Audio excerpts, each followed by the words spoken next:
That one, gentlemen. Okay, let's pray to the Lord. Thanksgiving prayer. In the name of the Father, and the Son, and the Holy Spirit. Amen. Our Father who art in heaven, hallowed be thy name. Thy kingdom come, thy will be done on earth as it is in heaven.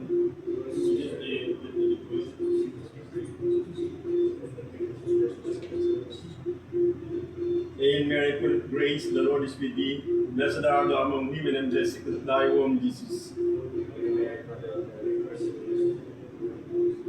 Glory to the Father, and to the Son, and to the Holy Spirit. May mighty God bless us, the Father, the Son, and the Holy Spirit. Amen. Okay, gentlemen, duties and responsibilities on board the ship. Master.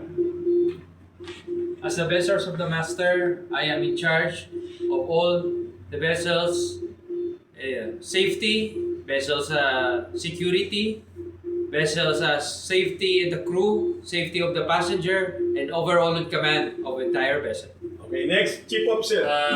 Chief Officer, duties and responsibilities, cargo operation, and main supervising for the deck maintenance on board, and the safety of people.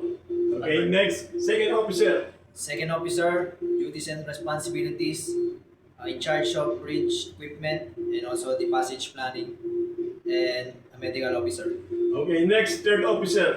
Third officer is in charge of life-saving appliances, firefighting appliances, and all the documents needed arrival and departure of the ports.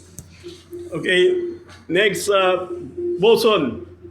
Boson in charge in deck maintenance and also in during anchoring operation. Okay, next, Deck Cadet.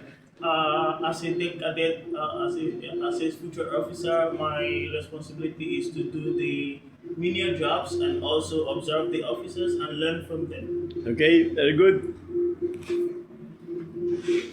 Okay, gentlemen, please subscribe my YouTube channel, Cap EB Timbol TV. Thank you and God bless. Thank you! Thank you! Subscribe! Subscribe! Pasado na kay lahat.